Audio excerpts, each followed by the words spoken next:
Eh bien, salut à toi l'artiste libre et bienvenue dans cette nouvelle vidéo. Aujourd'hui, on va parler du fait que rien ni personne n'a le pouvoir de te rendre heureux et que rien ni personne aussi n'a le pouvoir de te rendre malheureux. C'est-à-dire que nos amis, les stoïciens l'ont compris depuis très longtemps, depuis des millénaires, c'est que, en fait, ce qui nous fait le plus souffrir, c'est pas les événements qui nous arrivent, mais l'interprétation qu'on va faire des événements qui nous arrivent.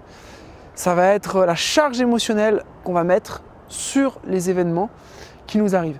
Et quand tu comprends ça, en fait, tu reprends ton pouvoir, tu reprends une forme de responsabilité parce que tu reprends ce choix de comment interpréter les événements qui t'arrivent. Et quand tu vois les gens prospères, les gens épanouis, les gens qui sont heureux, ils n'ont rien de plus. Ils n'ont pas moins de problèmes que les autres, ils ne sont pas nés sous une bonne étoile, ils n'ont pas forcément plus de chance. C'est juste qu'ils interprètent les événements de leur vie différemment. Et ils l'interprètent en fait d'une manière qui est positive et qui est constructive. Le stoïcisme, c'est pas non plus refouler ses émotions. C'est-à-dire, il m'arrive un truc, je suis triste, mais du coup, non, je suis stoïque, je coupe l'émotion. Ça, c'est dangereux. Pour le coup, tu peux faire un cancer, je le répète, parce que voilà. C'est très important d'être triste quand tu es triste, d'avoir peur quand tu as peur, d'avoir mal quand tu as mal, et ainsi de suite. Ça fait partie de la vie. Et quand tu t'autorises du coup à accueillir des charges émotionnelles qui peuvent être douloureuses, elles restent moins longtemps dans ton corps. Et tu évites en fait de faire des traumas. Une autre chose, ça va être de réinterpréter ce qui t'arrive de façon positive et de façon constructive. C'est-à-dire de jouer avec pour revenir sur la vidéo précédente, de jouer avec des règles qui t'avantagent. D'avoir un discours intérieur qui fait que toi, tu te sens bien. Et le problème, c'est qu'on fait exactement l'inverse. C'est qu'on va se comparer à des standards qui sont beaucoup plus élevés et qui vont faire qu'on se sent super mal. Alors que ces standards, si ça se trouve, c'est pas notre rêve, c'est pas des choses que nous on veut, c'est des choses que la société nous a imposées. Souvent, on veut devenir des stars, tu vois, parce qu'on veut rechercher la validation des autres. On a une blessure narcissique à compenser, on a une espèce de revanche sociale à prendre. Tu vois, et ça c'est intéressant, j'avais pas prévu d'en parler, mais là j'en parle. Tu vois, c'est ça qui est bien dans les trucs improvisés. Tu vois, souvent on a vécu des blessures de rejet, d'abandon, d'humiliation, toutes les blessures. Et on veut compenser ça à travers le star system, à travers la starification. On veut devenir des stars pour enfin être reconnus, enfin que les gens reconnaissent qu'on a de la valeur. Et quand les gens reconnaîtront que j'ai de la valeur, là, je m'autoriserai à avoir de la valeur. Et je tombe tellement de fois dans ce piège. Et c'est vrai qu'à force d'être dans ce mode un peu prospection, tu vois, je fais des meet-up et j'enchaîne, j'ai des contacts et tout. Et des fois, les contacts, ils n'aboutissent pas. Je peux me perdre en fait. Je me suis un peu perdu là-dedans. Parce que j'étais en mode, si les gens ils veulent pas me revoir, s'ils m'esquivent, c'est parce que j'ai pas de valeur, c'est parce que je dois encore travailler sur moi ou je sais pas quoi, tu vois. Surtout à New York, quand tu es dans cette espèce de frénésie, c'est pour ça que je me suis posé dans un parc d'ailleurs, où tu es tout le temps là en train de courir, un coup il faut que j'achète telle chaussure, un coup il faut que j'achète machin, un coup il faut que j'achète truc. Et quand tu vas poser une action à partir d'un manque, tu vas récolter encore plus de manque. Et je pense que c'est un peu ce qui m'est arrivé à New York, où je me dis putain, c'est le voyage de ma vie, j'ai dépensé beaucoup d'argent, où je me suis mis beaucoup de pression pour qu'il m'arrive des trucs de fou et extraordinaires. Voilà, il y a toute une série de synchronicités qui m'ont amené à vivre des trucs de dingue. Et petit à petit, en fait, ça s'est un peu calmé, tu vois. Je veux à tout prix profiter, mais je veux tellement en fait profiter parce que mon temps, il est limité ici. Tu peux faire même une métaphore avec la vie, tu vois, quand je suis en voyage, je sais que mon temps est limité, donc je vis vraiment à fond, je suis speed. Et peut-être que je reviendrai plus jamais, je sais pas en fait. Ce qui va se passer, si les frontières elles ferment, si n'importe quoi, donc je profite à fond de New York tant que j'y suis. Mais le fait de vouloir profiter à fond, ça fait que je me mets aussi beaucoup de pression. Il y a des gens, ils vivent leur vie comme ça, tu vois, carpe diem, on vit qu'une fois, on meurt, je vais mourir demain, et donc du coup, ils se mettent beaucoup de pression aussi par rapport à leur vie, et finalement, c'est très paradoxal, mais tu ne profites pas de ta vie en faisant ça.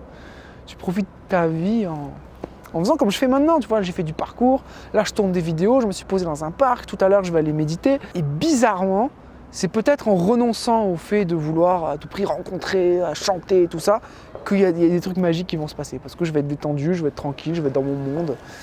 Et on est très bien dans mon monde, regarde comme c'est beau là. Quand tu crois en fait que ce qui va te rendre heureux, c'est justement les synchronicités, les trucs de fou qui vont m'arriver à New York, que je vais pouvoir vlogger pour montrer en fait que je suis quelqu'un d'intéressant et que je vis du rêve et que je vends du rêve. Et que du coup je vais crisper par rapport à ça, et cette crispation va faire fuir les trésors, justement, paradoxalement. Et je me dis que je suis heureux déjà. Tu vois, j'ai pas besoin de courir après quoi que ce soit, après des concerts, après de la reconnaissance du peuple new-yorkais, après des filles. Tu vois, je suis très très bien comme je suis. Et en fait, intérieurement, j'ai déjà un monde qui est extraordinaire, j'ai un monde fabuleux, je suis très heureux tout seul. Ce qui me manque peut-être, c'est justement ces gens qui vont comprendre ce monde, et c'est pour ça que je fais des vidéos, qui vont connecter avec mon monde, et qui vont se reconnaître dans mon monde, et qui vont se retrouver inspirés par ce monde, et qui vont avoir envie de faire pareil, tu vois. Et paradoxalement, je pense cette espèce de fame que je veux avoir, ce leadership pour lequel je me sens, mandaté, tu vois, je me sens missionné par ça, tu vois. Il y a ce truc en moi qui veut s'exprimer, et j'ai besoin d'exprimer des idées. Bah, tu vois, finalement, la communauté authentique que je cherche tant, elle va se créer avec ça, avec ce côté, je me prends pas la tête, je m'amuse, et les plus belles rencontres, même dans ma vie amoureuse, que je vais faire, ça va être ça, tu vois. C'est je vais aller parler à la fille et je vais être en mode je suis content, je m'amuse, je suis cool et les relations se feront tout seules, les connexions se feront tout seules. Et plus je suis heureux, plus la vie va me donner des choses qui vont me rendre heureux. Donc encore une fois, comme dirait François Hollande, le bonheur c'est maintenant. Le piège c'est que très très vite, je peux vite me sentir comme une merde en fait, me sentir minable et tomber dans cette espèce de rat race sociale où faut que je sorte aux endroits branchés, faut que je fasse des blagues, faut que je sois ci, faut que je sois ça, faut que je monte mon statut social, il faut que j'existe.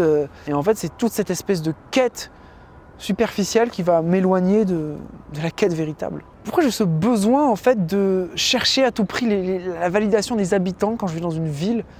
Alors que surtout à New York, les gens ils sont dans leur train-train, métro, boulot, dodo, ils s'en foutent en fait. Tu vois, libération, liberté. Et ouais, on se retrouve vite aveuglé dans cette espèce de prestige où il faut aller au rooftop de je sais pas quoi pour être branché. Mais je les vois en fait, je les vois à longueur de journée, les touristes à New York qui essaient d'être branchés, qui tapent des selfies au Brooklyn Bridge, qui vont à la Trump Tower pour taper des selfies avec Donald, parce qu'ils veulent se sentir un petit peu importants, mais ça fait pitié en fait. Ces gens-là, ils vivent selon le trésor de quelqu'un d'autre, et ils ne cherchent pas leur propre trésor. Et je crois que c'est ce que ce voyage à New York m'a fait comprendre, c'est que rien n'a le pouvoir de me rendre heureux ou malheureux. C'est écrit dans tous les livres spirituels, mais écouter la phrase et la réaliser par l'expérience, c'est autre chose. Et des fois, tu as une phrase qu'on va te dire, que tu vas entendre, et tu vas mettre 20 ans avant de la comprendre, de l'assimiler. Et c'est ça qui est... 20 ans ou plus. Et c'est ça qui est beau dans la vie, tu vois. Et je sens que là, c'est une prise de conscience que je viens d'avoir, juste en me posant dans un parc, juste en faisant du parcours, juste en faisant des vidéos, en faisant ce que j'aime, que le trésor que je cherche, il est en moi. Et qu'il a toujours été.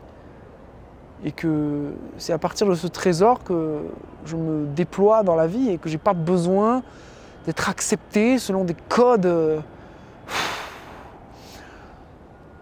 ou par des gens qui vont te juger en fonction de ton nombre de revenus ou de ton chiffre d'affaires. Tu vois, attention, je dis pas que c'est pas bien d'aller à la Trump Tower, d'avoir des rooftops, d'aller dans des restos de luxe. C'est des belles expériences, hein. Mais la vie, c'est pas que ça en fait. Ta valeur, c'est pas ça. Et tu deviens riche à partir du moment où tu es autant à l'aise avec le fait d'être un troubadour dans un parc et de taper des concerts dans des apparts luxueux. Et c'est l'équilibre entre tout ça qui va faire la beauté et qui va faire la magie de la vie. Mais pour être heureux tout seul, tu as besoin de faire de l'introspection, en fait, d'apprendre à te connaître en cheminant. Tu vois, peut-être que tu as de la valeur à apporter en tant qu'artiste, mais tu as des blocages au niveau de l'argent. Et comme j'en ai toujours et j'en ai eu.